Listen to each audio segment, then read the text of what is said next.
Hey, this is Gingersnap. I'm Lisa Redfern, and I'm here with my friend Jud Caswell in his home studio, Frog Hollow Studios, in Brunswick, Maine. Mm-hmm. And Jud is an award-winning songwriter and a wonderful engineer and producer. And he's got a new CD out. Yeah. So, Jud, tell him all about that. Oh, man, it's been a long time. So the CD is called Watch the Fall.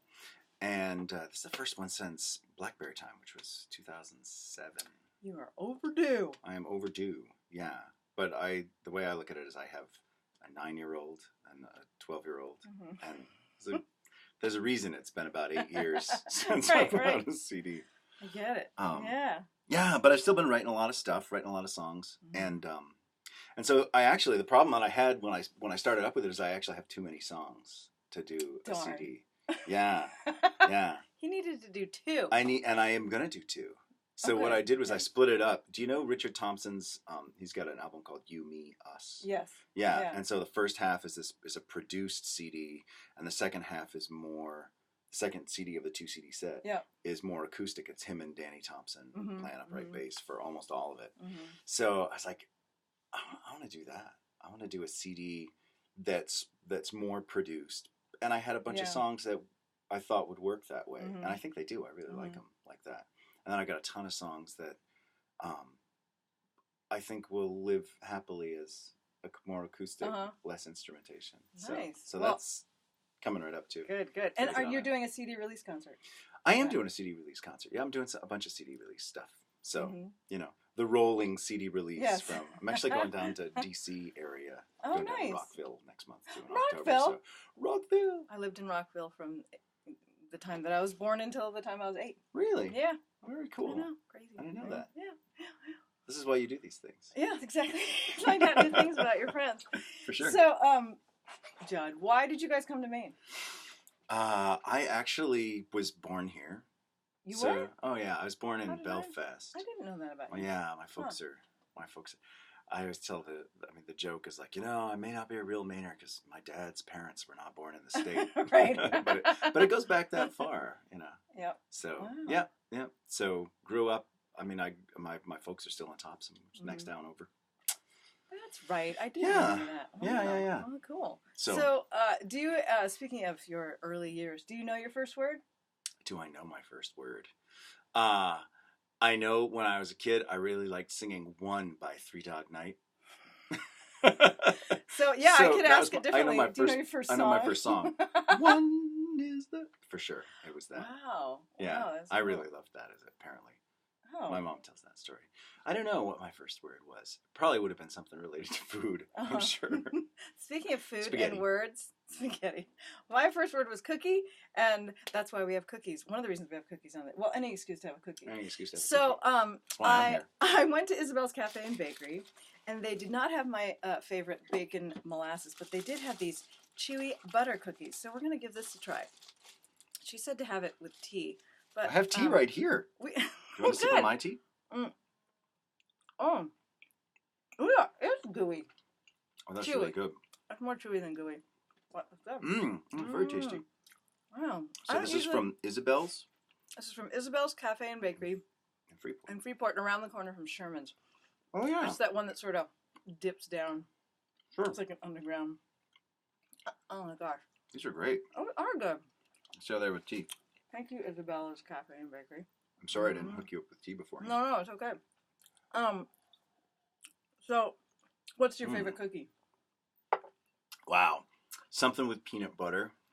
Probably. Peanut butter, chocolate, oatmeal, nuts. I like all that stuff. Wow. Yeah. You ever make them all together in one cookie? No, we don't make a lot of cookies. I really should do that. Yeah. We could offer cookies to your recording clients. Don't you think, y'all? We should offer cookies too.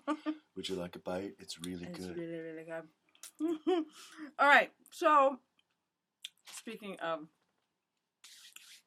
Well, we weren't talking about books, but we're going to. Speaking of books. I love talking about books.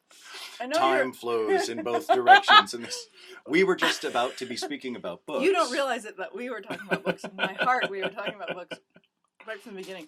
Yeah. Okay, if you had a book, yeah, do you have a book that you recommend more often than any other?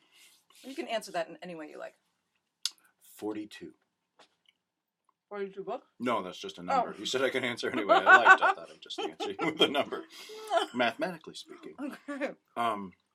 You know, I like I end up recommending a lot of books about writing, and about art, and so I read a lot about writing and about art. I read a lot of poetry. I've been recommending Billy Collins lately. I'm a big I love Billy Collins fan. Yeah. And I'm a big Stephen Pressfield fan. He wrote a book called The War of Art. Oh, yeah. I did. Yeah, it's a great book. Matter of fact, I think you told me about that book. See? That is an amazing. See? Yeah, see? There's proof. He recommended it. I read it. Yes. You didn't even need to ask the question. You know what book I recommend. That's true. It's The War of Art. Yeah. And it's that is a great book. Oh, man. It's just this short, insightful, really helpful. I actually have it on my phone. So I got it like on Kindle and Amazon. And I just have a little Kindle app on the phone. And so I just carry The War of Art with me wherever I go. And if I'm stuck somewhere, like I'll pull it out at the dentist. Just read it again. Read a little bit. Oh, it's great. That's great. And he actually has a bunch of books that are like that. Going Pro is the follow up to that one, which is another really good book. So I like that a lot. I love Mary Oliver's books on writing. Poetry Handbook. Have you read her Poetry Handbook? Oh, no. You gotta read that book. Okay, it's fantastic. Rules for the Dance. But I love her. Oh, she's great. And to read, so you know, as a lyricist songwriter, you know. Reading what poets have to say about how they work, and reading poets, you know.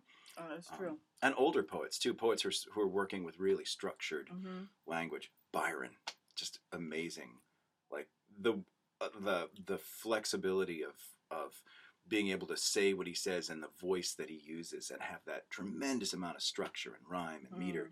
It's just incredible. So. You know, I was listening to Writer's Almanac with Garrison Keillor this morning, which I love, and he was talking about William Carlos Williams, who I'm familiar with, but I you know, a lot of those guys had these day jobs and they just found time. Isn't he a dentist? You know? Well, yes. Yeah. He ended up being a pediatric surgeon. Oh, really? And so when he wasn't. His father wanted him to be a dentist, but he said he didn't want to stand still that long. Oh, that's funny. So he wanted to work with children, and so he wrote on prescription notepads, you know, during his breaks, and you know, you do what you can when you can, and you know, I've had a million day jobs and squeezed in little songs here and there on a lunch break or after work or before work. Sure, it can be done. Yeah.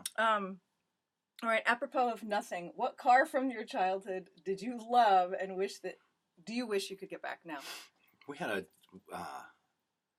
a Volkswagen Rabbit. I remember this burnt orange, like diesel Volkswagen Rabbit. Oh, it was great. Oh, it was really. I had it in my mind that was the car I was going to learn to drive, and then I didn't have it anymore. So I was really sorry to see that go. So you'd like a burnt orange Rabbit again, but like a 1975 burnt orange Rabbit. I don't want that particular. Yeah, no, it's got to be, and it's probably not a 75. Well, maybe it is a 75. Could very well be. That's that era. Yeah. All right, look out for that, you guys in Carland. Yeah. Okay, this is going to be a hard one for you to answer, as it would be for me. What song or album? Or you could even pick, you know, a type of music that if you are sort of feeling like you need to ground yourself or center yourself, or what sort of brings you back to you? Oh, that's such a good way to put that. What brings you back to you?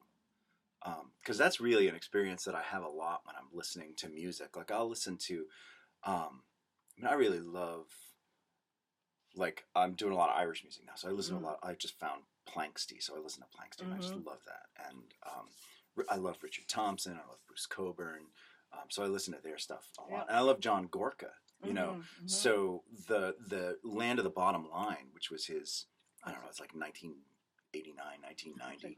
And then Jack's Crows right after that. Those two albums were like, when I heard those, I remember the light bulb going off. I was like, wait a minute, you can do that? That people are doing this? And so I was like, I want to do that. I want to write songs like that and play them on acoustic guitar and make records. That's great. But the stuff that I grew up listening to, that's really like the seeds for all of this is like, you know, Paul Simon's, like he had this greatest hits album from like 76, 77, something like that. And it's Mother and Child Reunion, and it's Stranded in a Limousine, and Slip Sliding Away, and all of those songs. And so I love that. James Taylor's like greatest hits album from right around then.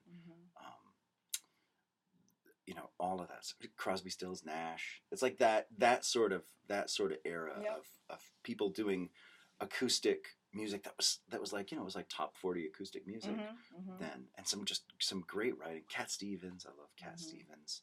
Joni Mitchell, of course. Did you listen to Jim Croce? I love him. I listened to Jim Croce for sure. Yeah, boy, I remember I had his like Photographs and Memories on cassette and just like burned it. Just kept flipping it over. Oh, yeah, man, he just has he has a way with the just like poor sad love song. You know what I mean? He just does the heartbreak, which is what's I think it's what brought, like why I like John Gorka so much, is he had that sort of like love is our cross to bear.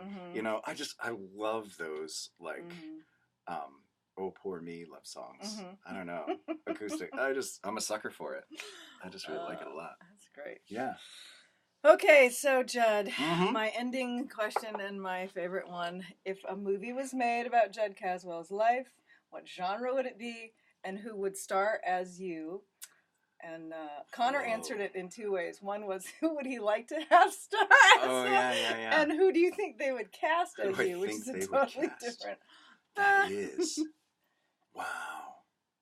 You know, it's such a that's a hard one for me for a couple of reasons. One is like I have a really hard time.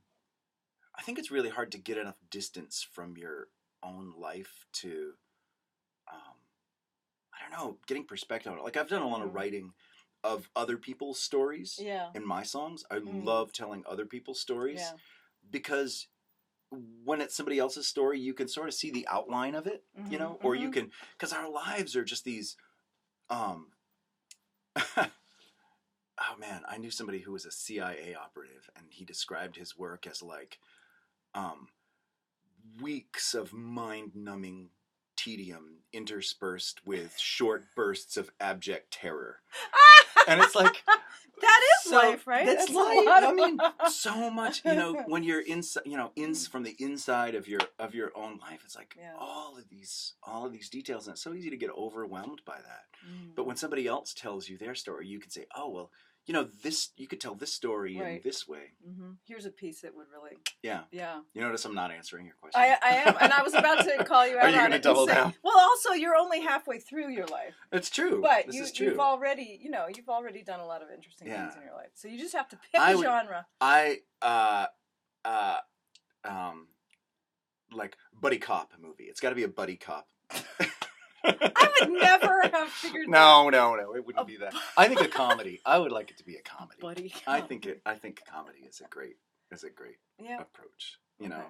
So it would be a comedy. I think so. Yeah. Yeah. So why not? Because I think that's an important thing to look for. It you know, is. I'm always looking for the funny explanation in it. Yeah. All right. Who would you like to have star as you? Paul Rudd. Oh, is he somebody? Yeah, sure. Yeah. I mean, he's hilarious. Comedies, right? He's funny. He is primarily funny. Or Will Ferrell. Oh, I think a love child between Will Ferrell and Paul Judd would be Paul Rudd. Yeah. Paul Judd. See, I already changed his name. I know. Paul Judd. Opportunity is there, Paul. Paul, are you listening? There's a big shout out to a lot of people. We're gonna we'll have to hashtag. We gotta get them. You know, Richard Thompson and John Gorka and Paul Rudd and Will Ferrell. Okay, enough name dropping. Yeah. All right, Jud. I don't think that's how name dropping usually works. No. Yeah. Okay. Well, that's the Gingersnap version. So, Jud, you have been Gingersnapped. Oh. Wah! How's it feel? I gotta finish my cookie. Okay, I have to jump down from here to do this. Okay. So, thanks a lot, Jud, for letting us into Frog Hollow. Yeah. And look for Jud's CD. Oh, give them your website. JudCaswell.com. See how easy that was? Yes, very easy. JUD, 1D. I accept 2 Ds as a spelling, but it's JUD. It's really Judson Curtis Caswell. It is Judson. That's true. Jud is short for Judson. Yeah. All right, folks, I'm Lisa Redfern, and this has been Gingersnap. Gingersnap number 14. Can you believe it? All right. See you later. This has been Gingersnap.